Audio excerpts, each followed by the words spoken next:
नमस्कार भाइयों बहनों, स्वागत करती हूँ आपका किस्मत रहस्य में। श्री कृष्ण की शक्ति श्री राधा रानी को लाड़ों का संबोधन राधा उपासक अन्य भक्त मानस पिता और बरसाना में ब्रह्मचल पर्वत से उनका प्राकट्य करने वाले श्री नारायण भट्ट ने दिया था। दक्षिण भारत से आए नारायण भट्ट ने राधा रानी की उपासना अपनी बेटी के रूप में की थी और अपनी अन्यता को प्रतिपादित करते हुए राधा को लाडो लाडली कहकर पुकारते थे। इसीलिए ब्रजवासी द्वारा बरसाना मंदिर को लाडली जी का मंदिर कहकर भी बुलाया जाता है। नारायण चरितमृत के अनुसार भट्ट जी ने 1602 में बरसाना में ब्रह्माचल पर्वत पर राधा जी का प्राकट्य कर तत्कालीन राजाओं से मंदिर की स्थापना की मांग की और मंदिरों को स्थापित किया। मध्य संप्रदाय के अनुसार पूजा अर्चना की संहिता बनाई गई। अपनी भक्ति उपासना से राधा जी को बेटी स्वरूप में लाड़ लड़ाते हुए लाडो कहकर पुकारा करते थे। कहा जाता है कि दक्षिण से प्रस्थान करने के बाद नारायण भट्ट जी को गोदावरी के परिक्रमा के दौरान स्वयं ठाकुर जी ने प्रकट होकर विलुप्त ब्रज की स्थापना करने को आदेश दिया था। तो भट्ट जी ने कहा कि मैं कैसे जान पाऊंगा कि ब्रज का यह कौन सा स्थल है।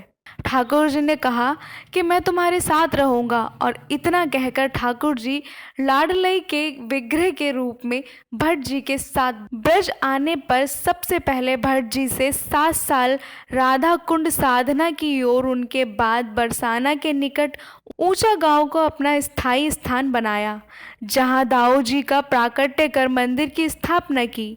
भट्ट जी के वंशज आज भी ऊंचा गांव ब्रजाचार्य पीठ पर निवास करते हैं। काशी के विद्वानों द्वारा ब्रजाचार्य की उपाधि से विशीभूत श्री नारायण भट्ट को राधा रानी का प्राकट्य करने के अलावा ब्रज के विलुप्त कृष्णकालीन लीला स्थलों के खोज कर उनकी स्थापना ब्रज के ग्वाल बालों के माध्यम से रास लीला नुकरण और ब्रज यात्रा की शुरुआत करने का श्रेय भी जाता है।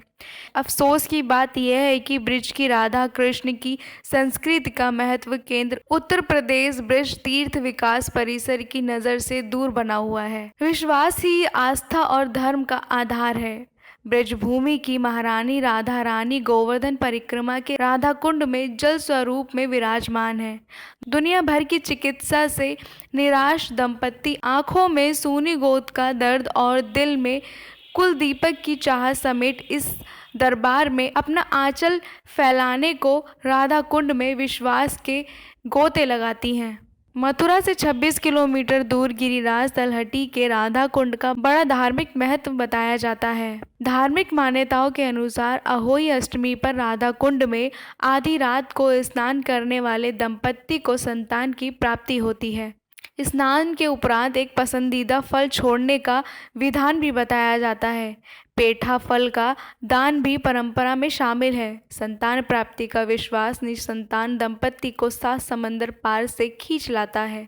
चिकित्सा से नाराज तमाम देशी और विदेशी दंपत्ति यहाँ आकर अपना आंचल फैलाते हैं तथा जिनको संतान प्राप्ति हो गई है वह राधा रानी का आभार जताने को स्नान करते हैं। मान्यता है कि अगर कोई निसंतान दंपति अहोई अष्टमी यानी कार्तिक कृष्ण पक्ष की अष्टमी की मध्य रात्रि राधा कुंड में स्नान करती है तो जल्द ही उसकी सूनी गोद में बच्चे की किलकारियां गूंजने लगती हैं। यहाँ स्नान करने वाली महिलाओं की राधा रानी सूनी गोद भर देती है। राधा कुंड नगरी कृष्ण से पूर्व राक्षस अरिष्टासुर की नगरी अरिष्ट वन थी। बताया जाता है कि अरिष्टासुर अति बलवान व तेज दहाड़ वाला था। उसकी दहाड़ से आसपास के नगरों में गर्भवती महिलाओं के गर्भ गिर जाते थे। इससे ब्रजवासी खासे परेशान थे। एक बार गोवर्धन पर्वत के पास में गाय चराने के दौरान अरिष्टासुर नामक राक्षस ने बछड़े का रूप रखकर भगवान कृष्ण को मारने की कोशिश की। कान्हा के हाथों उस बछड़े का वध करने की वजह से कान्हा पर गौ हत्या का पाप लग गया। इस पाप के प्रायश्चित के तौर पर श्री कृष्ण ने अपनी बांसुरी से कुंड बनाया और तीर्थ स्थानों के जल को वहां एकत्रित किया।